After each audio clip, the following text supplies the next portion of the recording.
Dios nos bendiga en esta noche. Mireli me pidió que le hablara de la depresión desde el punto de vista psiquiátrico, no psicológico, sino ya como una enfermedad per se. Y el manual de psiquiatría define depresión como un sentimiento de intensa tristeza. Puede producirse después de una pérdida reciente o otro hecho triste, pero la reacción de la persona es desproporcionado en cuanto al hecho en sí y continúa y persiste más allá de un tiempo o periodo razonable. O sea, una persona cae en una profunda tristeza. Como decía Mireli ahorita, hay situaciones que a nosotros nos hacen deprimirnos. Y son situaciones normales dentro de la vida de cada persona. Y es necesario que se produzcan en las personas este tipo de depresión para mantener el ritmo de vida. Porque todo el tiempo no podemos estar. Tenemos también momentos en que caemos, pero no es como nosotros nos quedemos, sino como nos levantemos y sigamos. Pero entonces el paciente ya depresivo no puede levantarse, como decía Mireli. Es un sentimiento de tristeza que va más allá de una tristeza normal. Es una persona que está constantemente llorando, constantemente retraído, no le interesa ya razón. O sea, son personas que no tienen motivo para vivir.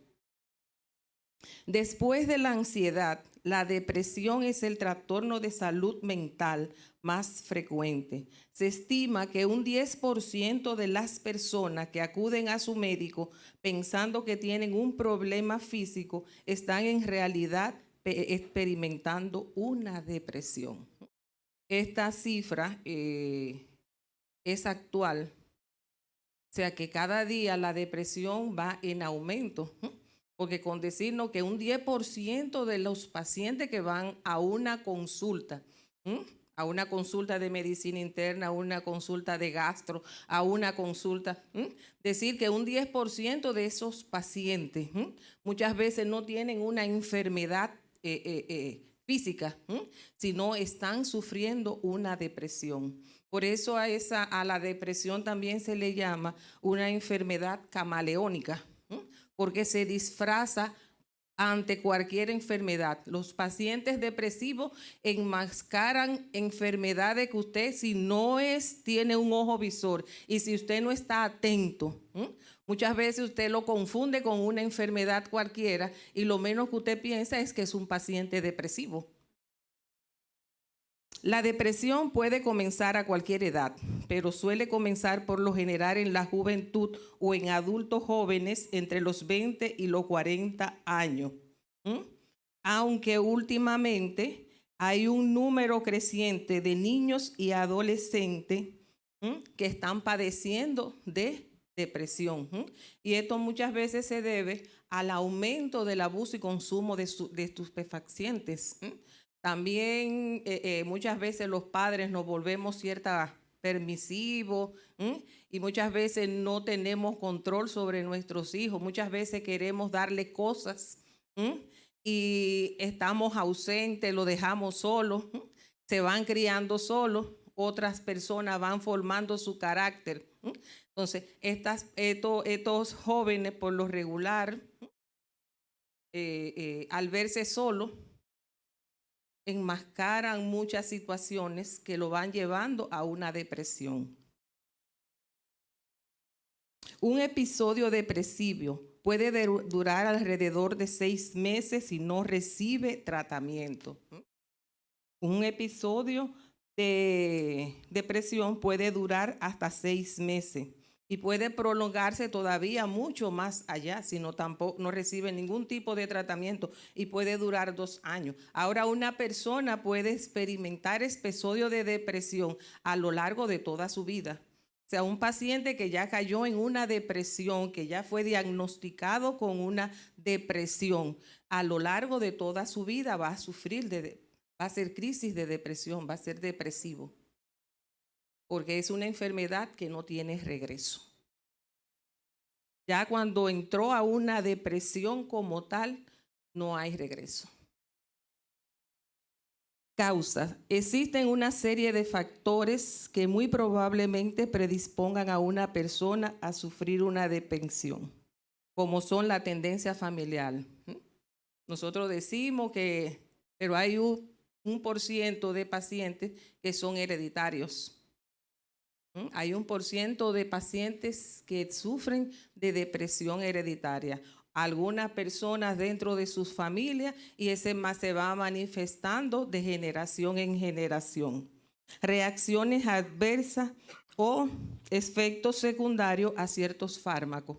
Como vamos a ver más adelante, hay ciertos tipos de medicamentos que no los indican para afecciones de otras enfermedades que no pueden llevar a una depresión. Pero este tipo de depresión es una depresión transitoria porque inmediatamente se suspende el gen causal, pues ya se elimina la depresión. También puede ser por sucesos angustiosos, en particular lo que implican la pérdida de un ser querido. La depresión también puede ser por causa, que era la que decía Mireli ahorita, que es normal en cada uno de nosotros, que nosotros nos deprimamos ante la pérdida de un ser querido.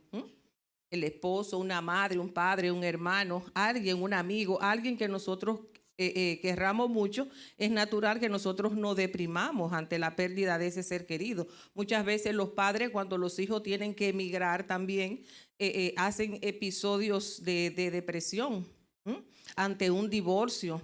Hay muchos factores, pero estos son tipos de depresiones que por lo regular no producen una depresión severa, sino que son parte de nuestra vida, de cada uno de nosotros, y son manejables.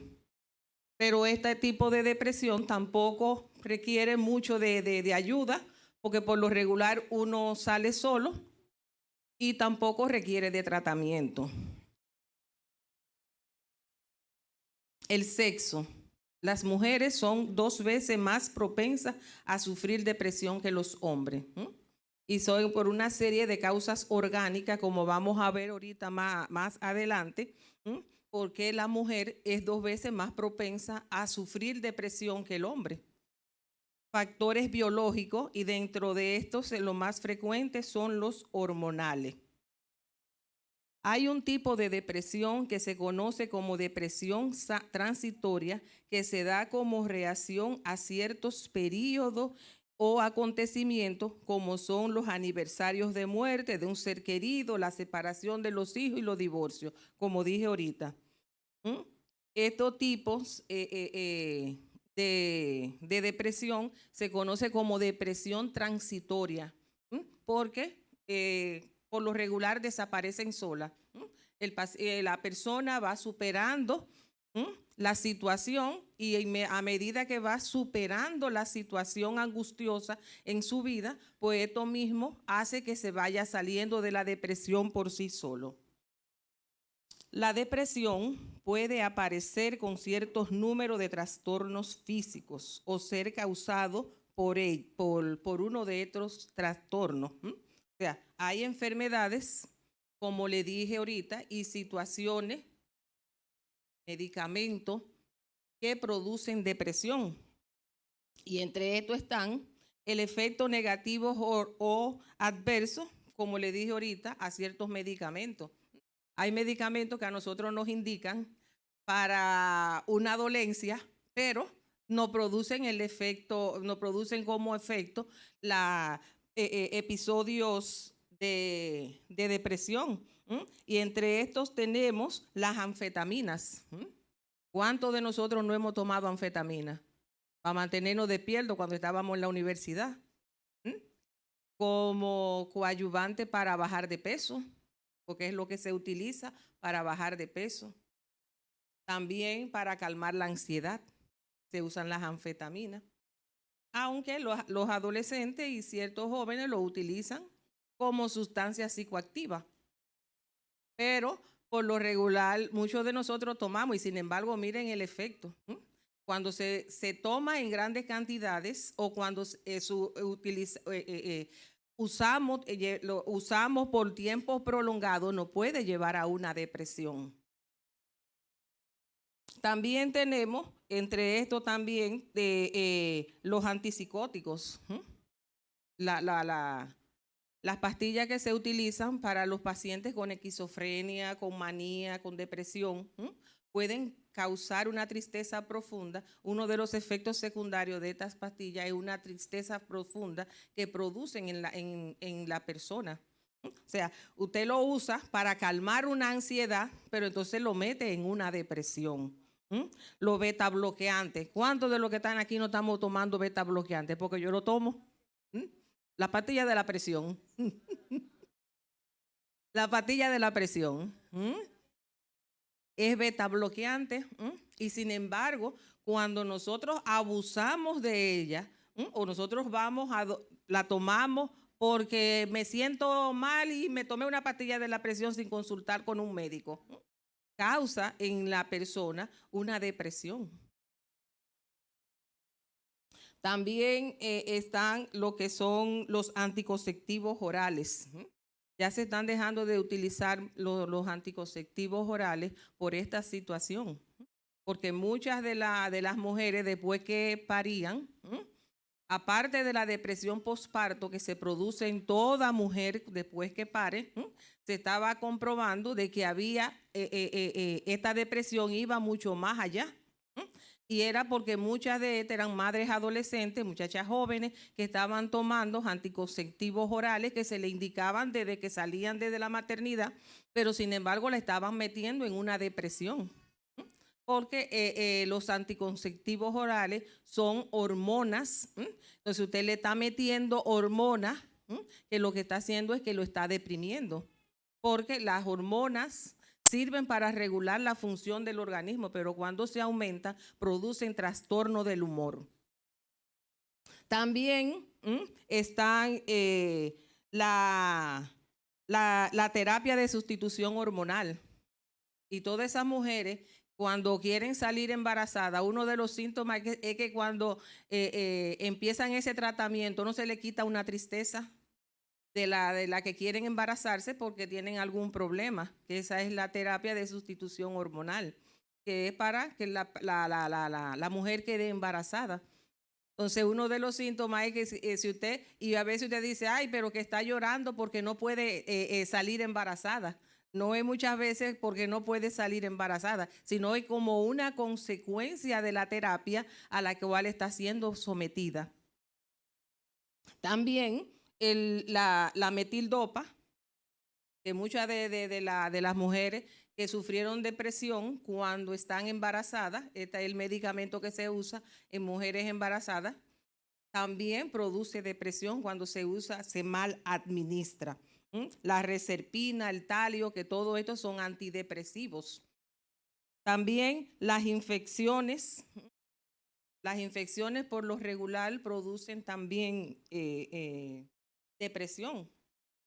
Pero no una depresión, una infección por una amigdalitis, por una gripe, ¿no? Tiene que ser una infección severa y entre de esas infecciones, la que más produce depresión es la del virus de inmunodeficiencia adquirida, SIDA.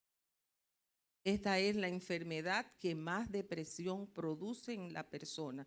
Y nosotros ya sabemos por qué condición produce. Y no solamente porque el paciente tiene la concepción de que va a morir, que es una enfermedad incurable, sino porque también el virus ataca el cerebro y el cerebro es donde se produce, donde se encuentra el centro del humor, que es el que tiene que ver con las variaciones, los cambios de humor de las personas, porque la enfermedad, la depresión, se considera como un cambio de humor. Entonces, se afecta el cerebro, hay un cambio de humor, entonces el paciente va cayendo en una depresión.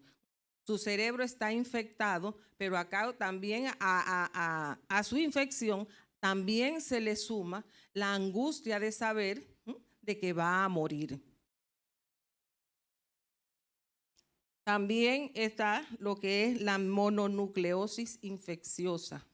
el virus del papiloma humana. También produce depresión, también por esa misma causa, por destrucción de las células del cerebro, y el paciente cae en una depresión. Todos los tipos de hepatitis, excepto la A, que son también enfermedades que causan trastorno a nivel del cerebro. Pero entre todas ellas, la que más afecta y la que más produce depresión después del SIDA es la sífilis. Porque la sífilis es una enfermedad degenerativa. Es una enfermedad que ataca las células nerviosas del cerebro, la va destruyendo, y a lo largo del tiempo lo que produce, ahora se conoce como Alzheimer. Antes se conocía el Alzheimer como una loquera sifilítica. No sé si muchas personas conocieron esa etapa. Bien, ahí en el psiquiátrico había un pabellón de pacientes con sífilis que lo tenían aislado por esto, porque esta era una enfermedad tan destructiva que le destruía por completo el cerebro. Y estas personas se volvían locas. Primero caían en una depresión y luego entonces perdían totalmente la razón. La sífilis es una de las enfermedades, yo digo que es peor que el SIDA, porque el SIDA por lo menos te da síntomas. La sífilis te da síntomas después que ya ha atacado el sistema nervioso central.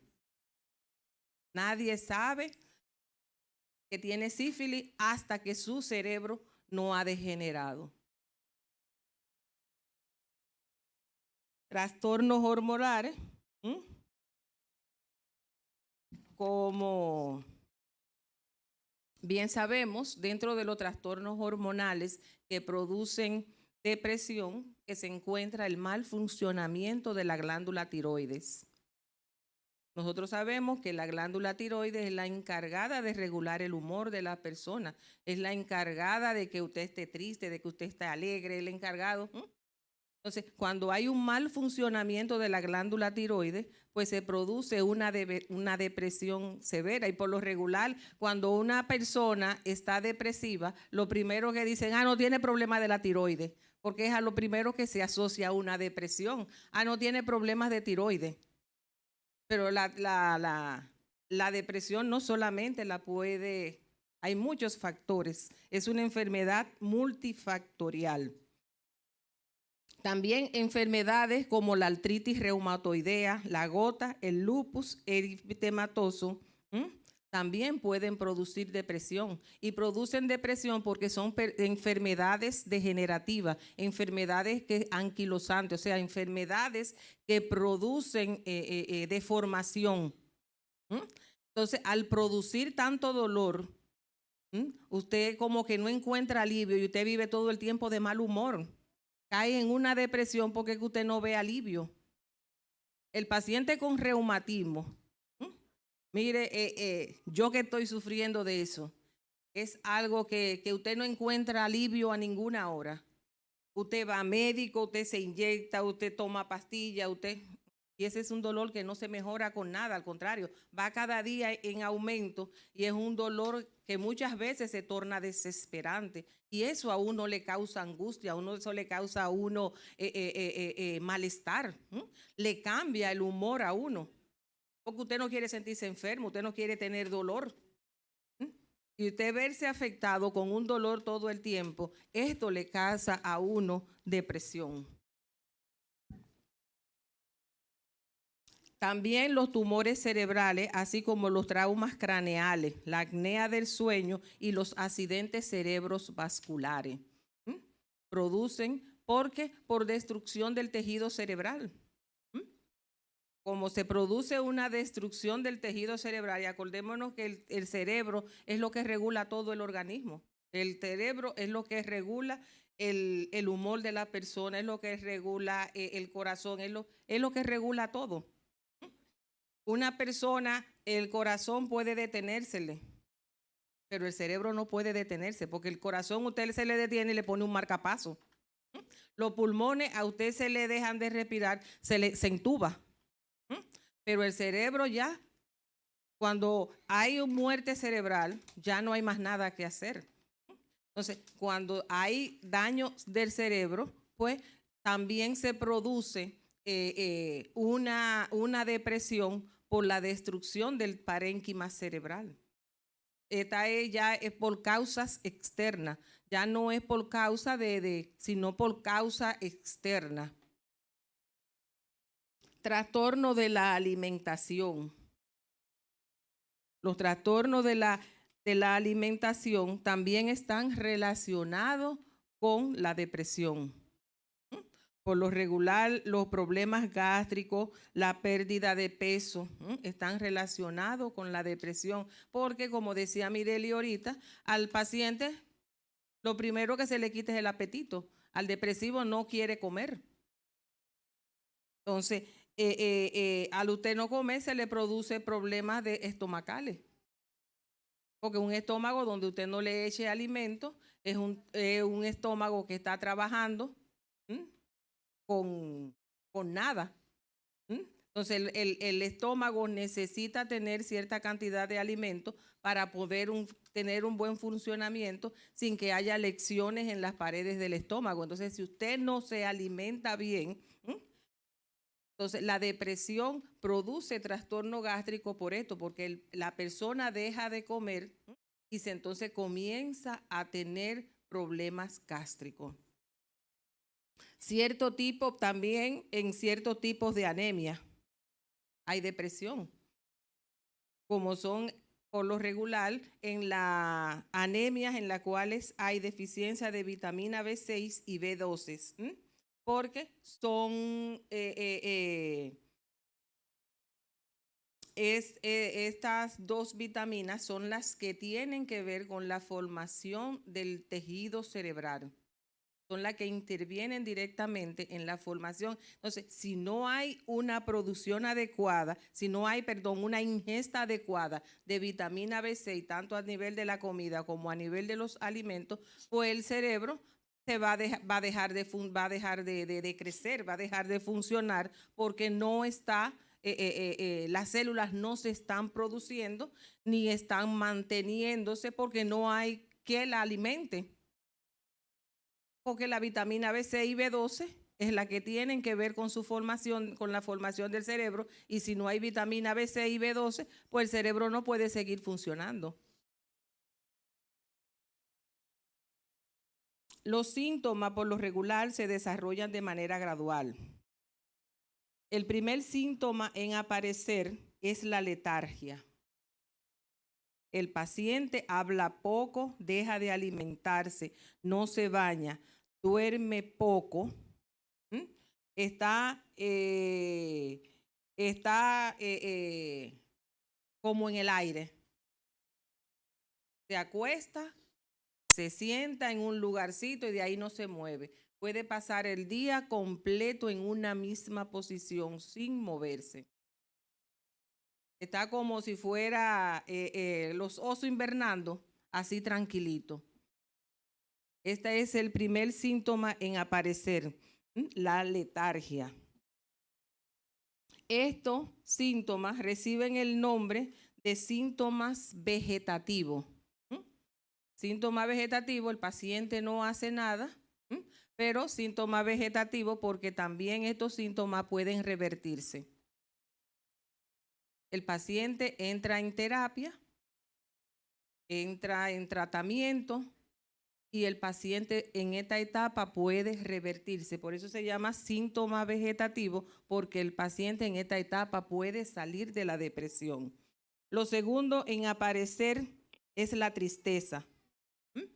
El primero, la letargia, luego de la letargia entonces aparece una tristeza. El paciente llora por todo el tiempo está llorando, todo el tiempo tiene esa tristeza.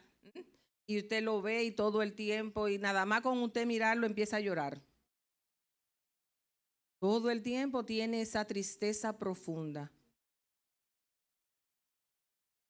Refiere que es infeliz y que nada lo alegra. Ay, no, es que yo, imagínate, ay, Dios mío, pero ¿y cómo yo voy a sentir alegría con esta situación que yo estoy pasando? Porque usted no sabe. Lo tercero en aparecer luego de la tristeza es la irritabilidad. O sea, ya estamos llegando a síntomas mayores y ya en los cuales muchas veces el paciente se vuelve violento y ya requiere internamiento, porque ya cuando el paciente se vuelve irritable, ya requiere la separación de la familia y requiere el internamiento, porque un paciente depresivo y en estado de irritación por todo pelea, pero también puede ejercer violencia contra otra persona. Y el último, el último síntoma en aparecer es la ansiedad. Luego que ya aparece la irritabilidad, que ya el paciente ha hecho el episodio de violencia, entonces se torna ansioso. Tiene que estar caminando, se ve que caminan, hablan solo, eh, eh, caminan en círculo, deambulan, están ansiosos, tienen que estar haciendo algo constantemente porque no pueden estar tranquilos, porque sienten que oyen voces que le dicen que hagan o actúen de tal manera. Entonces, el ellos mantenerse en movimiento evita de que ellos oigan la voz. Por lo regular, el paciente cuando está en estado de ansiedad, hace más oficio que, si es mujer, hace más oficio, si es hombre, trabaja más. Y muchas veces hasta trabajan tanto que duran 3, 4 días sin dormir trabajando, porque la misma ansiedad que tienen no lo deja dormir, no lo deja descansar. Además de eso, sienten el temor de dormir o de estar tranquilo porque oye la voz dentro de ellos que le dice que haga tal o cual cosa. Entonces ellos en ese momento de angustia, ellos quieren por todo evitar esa voz, porque muchas veces esa voz dentro de ellos le obliga a cometer acciones que van en contra de su propia voluntad. Cometer acciones que van en contra de su voluntad, no solamente contra las demás personas, sino también hacerse daño ellos mismos.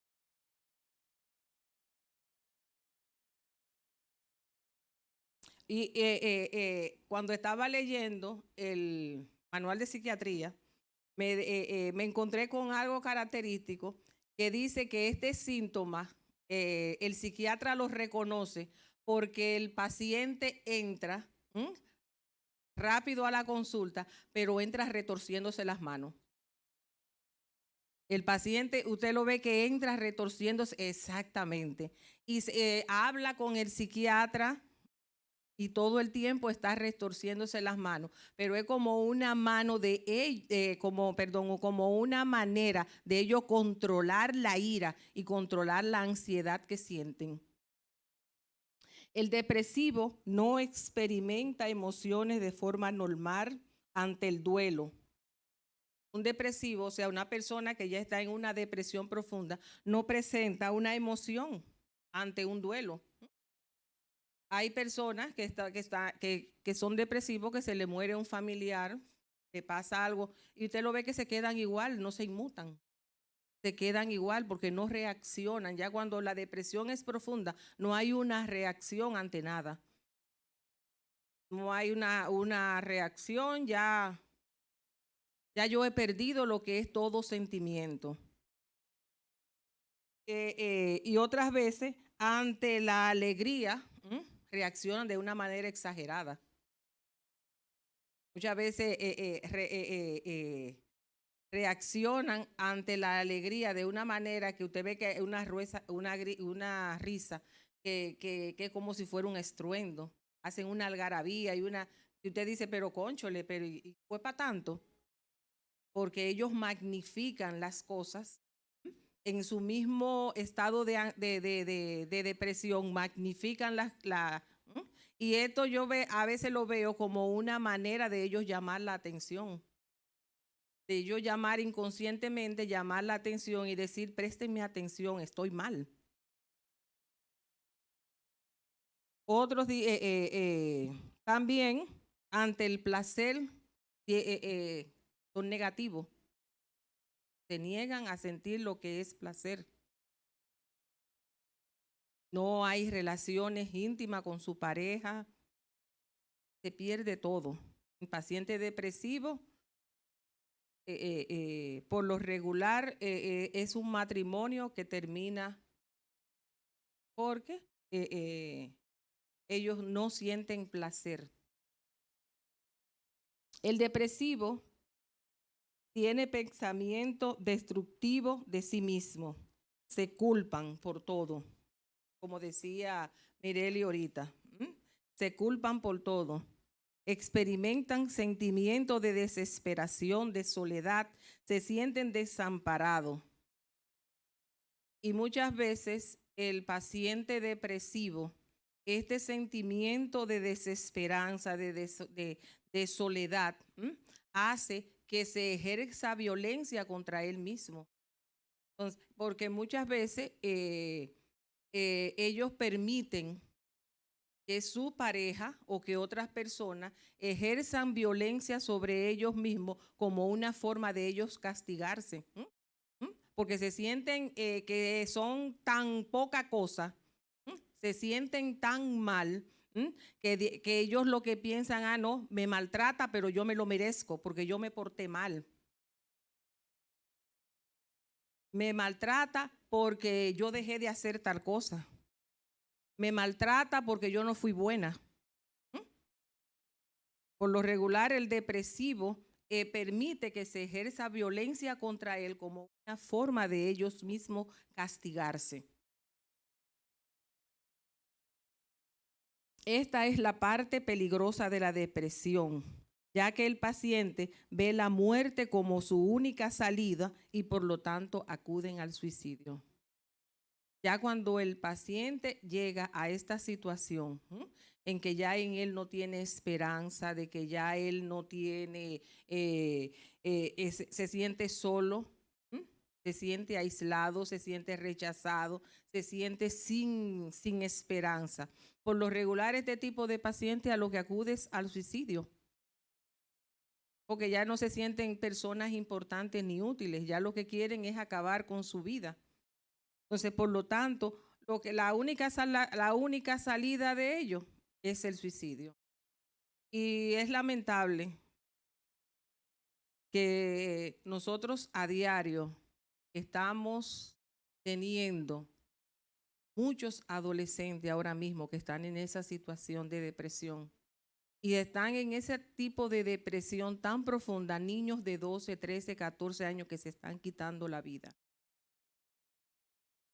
Yo tuve una paciente que cuando yo llegué el mes pasado al trabajo, me enseñan la foto, 12 años, que se ahorcó en el closet de su cuarto, porque ella estaba cansada de que su mamá la castigara, de que su mamá la maltratara, de que su mamá la ignorara. Y le dijo a la mamá, no te preocupes que ya tú vas a terminar, ya tú no vas. Y cuando yo llegué a la consulta, lo que me encuentro con esta noticia de que esa paciente, 12 añitos, vivía detrás del hospital, se quitó la vida. Y cada día, si salud pública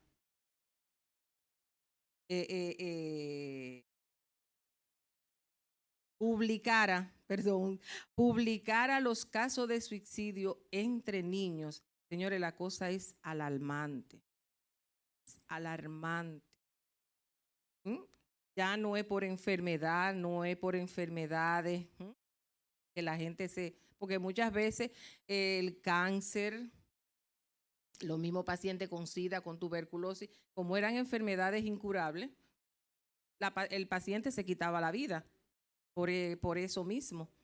Pero como ya es una enfermedad, como ya estas enfermedades ya tienen cura, porque ya un paciente con SIDA puede vivir toda la vida y morir de otra enfermedad que no sea el SIDA. llevar una vida normal igual que todo el mundo. Lo único que tiene que tomar sus retrovirales para toda la vida. Un paciente con cáncer ya no se muere de cáncer.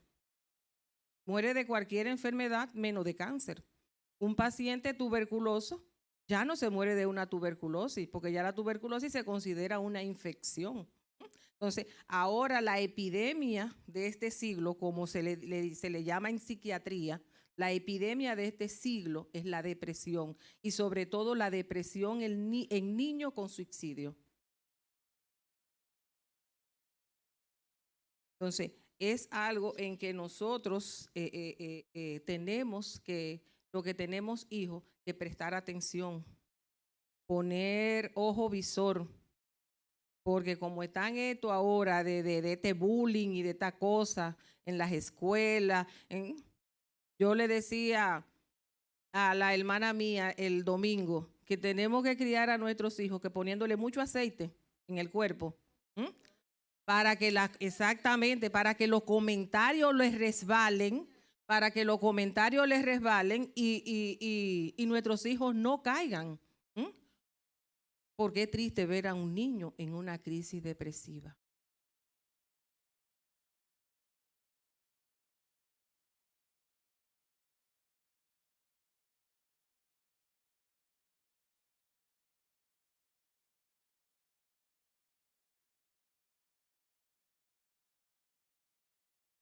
No, porque nosotros tenemos que aprender a valorar a nuestros hijos.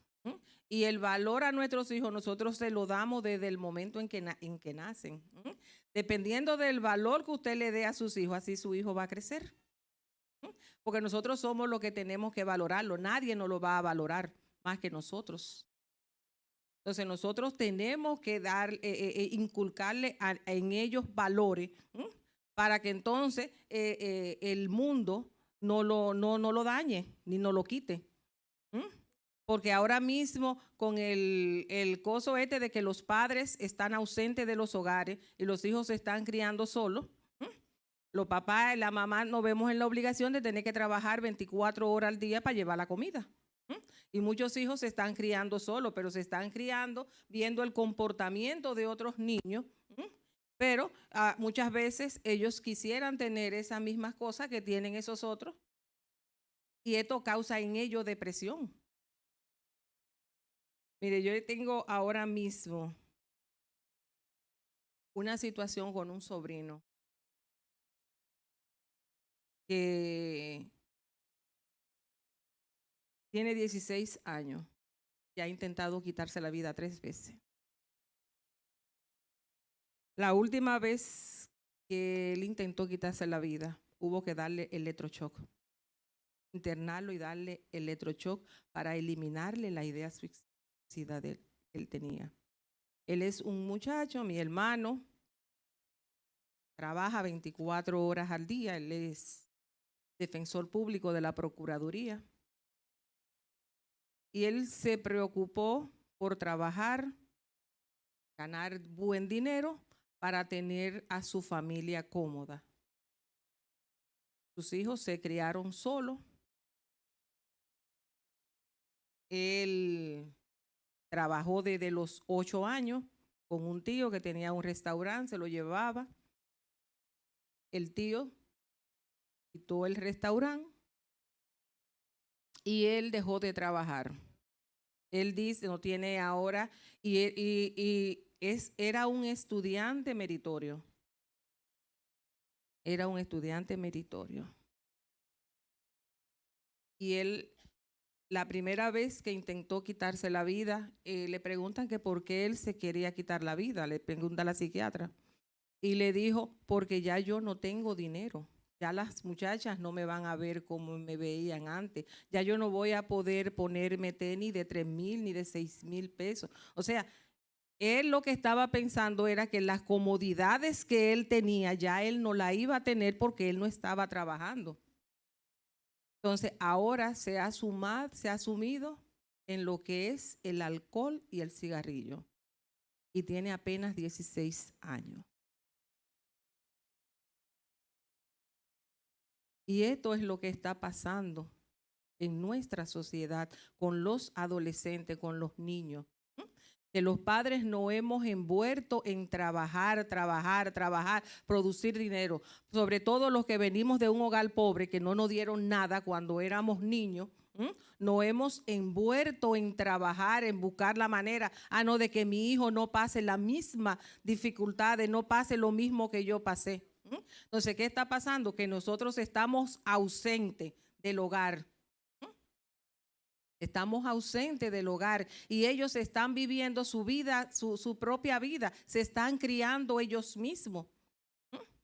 No, nosotros lo estamos criando a ellos. Ellos se están criando solos, pero están viviendo de una manera equivocada. Entonces, todo esto, hacerse cargo de su propia vida tan pequeñito, siendo niño, cuando es un padre el que tiene que velar por el cuidado y la atención de ese hijo, y ver que un niño, ver que él tiene que valerse por él mismo, aunque sus padres le busquen todas las comodidades, aunque su padre, pero tienen que valerse por ellos mismos. Y esto crea depresión en el niño, porque ellos ven a otros niños en que sus padres se ocupan de ellos, pero el mío no me atiende.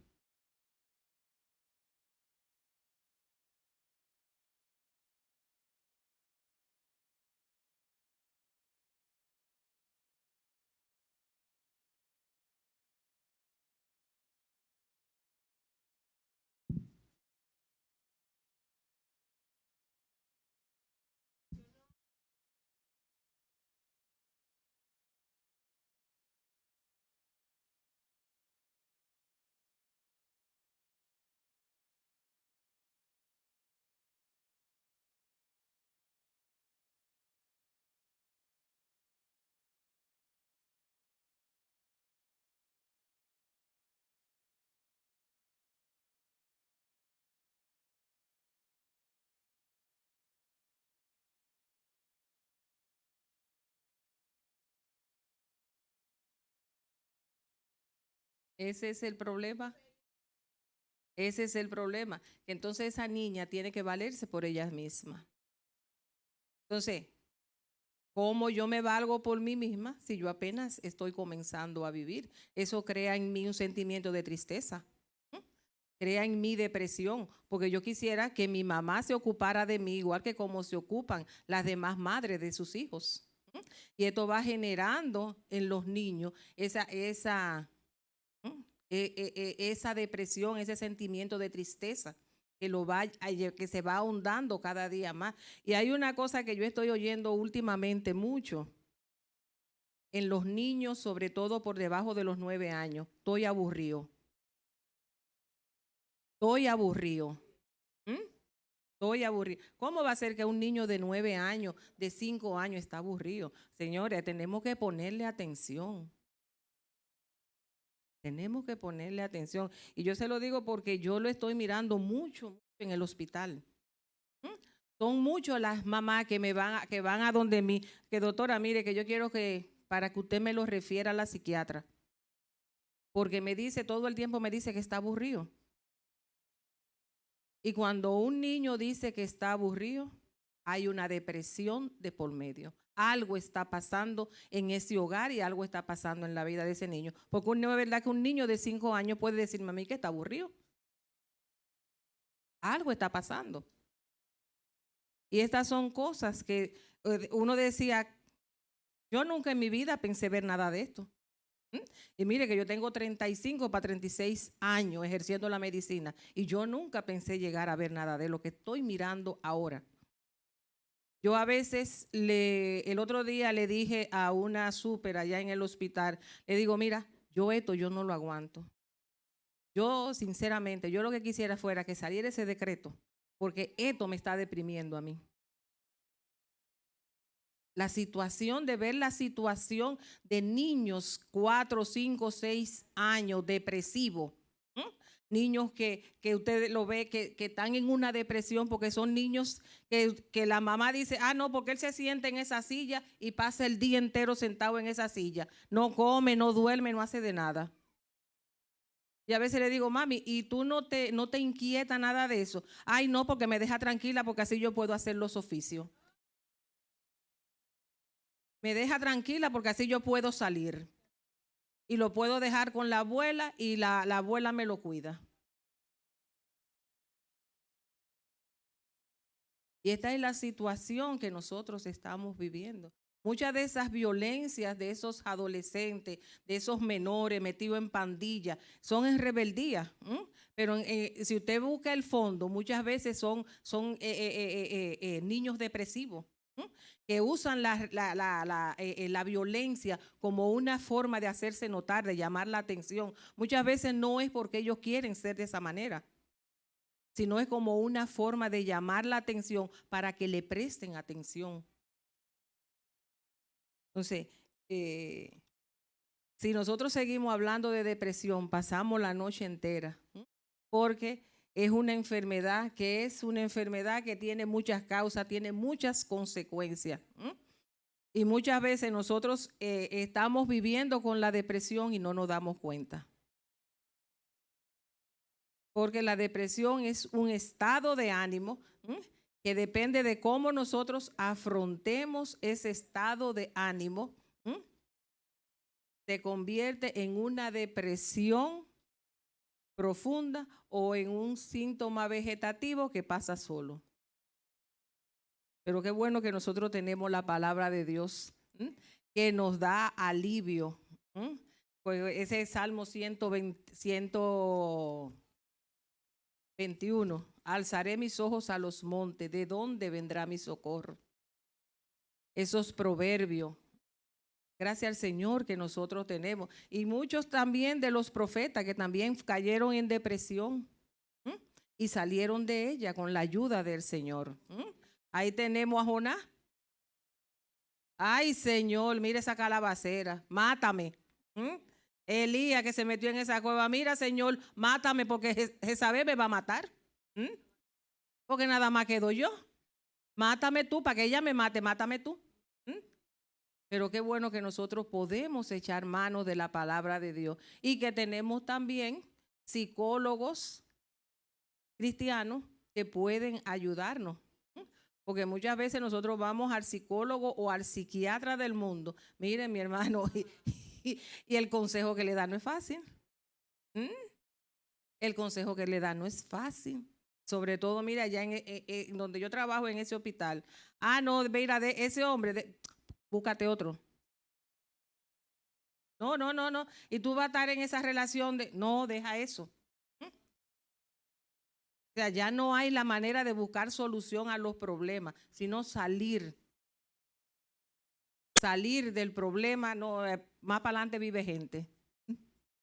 Pero qué bueno que nosotros tenemos psicólogos, psiquiatras cristianos que pueden ayudarnos en todo momento. Aquí tenemos a Ibelice, tenemos a Mirelis, tenemos a Luz, a Amable, que están en la disposición y no solamente de ayudarnos a nosotros, a nuestros hijos también, a la hermana Sergia.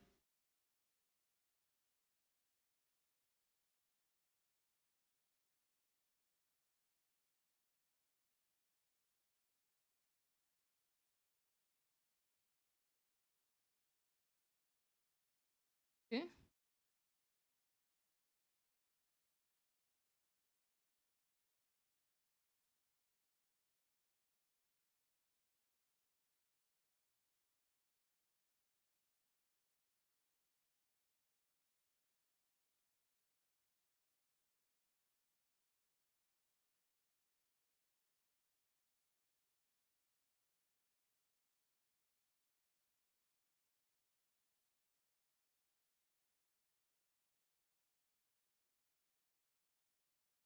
Y recoge el reguero.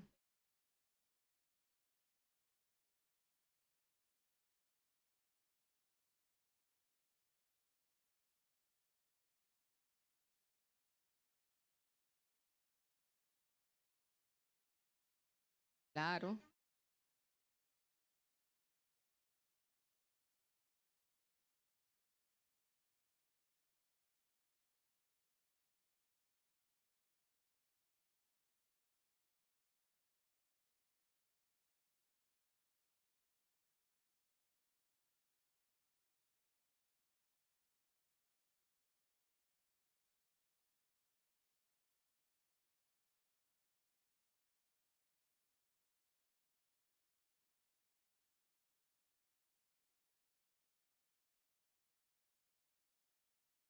Ya se aburren, están aburridos.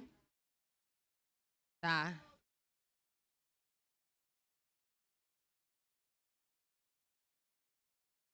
Amén. Yo lo hice, a mí me fue bien. En mi casa no hubo celular hasta que no trabajaron. Y yo podía comprárselo. Y en mi casa hubo celular cuando ya trabajaron y pudieron comprar un celular. Pero mientras tanto, mientras ellas fueron creciendo, ellas buscaban casapalabras, recortaban mariquitas, le hacían ropa a la muñeca, porque en mi casa había Barbie por un tubo. ¿Mm? Y ellas, toda esa muñeca, yo lo que hacía era que cogía una cosa y con la escoba y le echaba para un lado. Porque al otro día me la iban a volver a tirar. Y todavía hasta los 14 y los 15 años ya jugaron Barbie. Ingrid es testigo.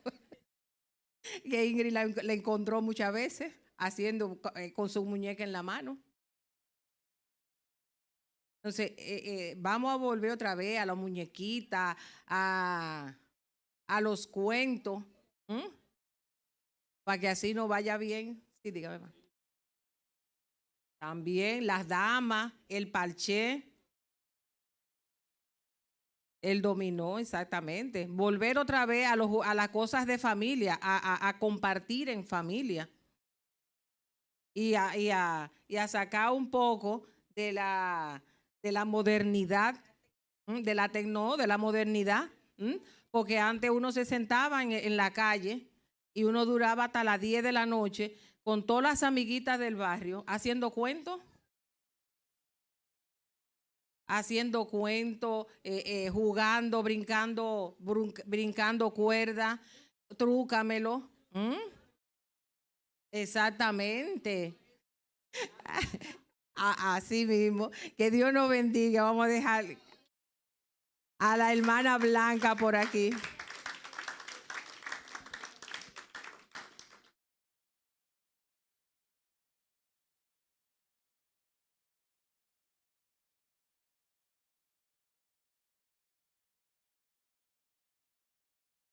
Gloria a Dios. Dios bendiga a la doctora, ¿verdad? Buena conferencia. No la escuché entera.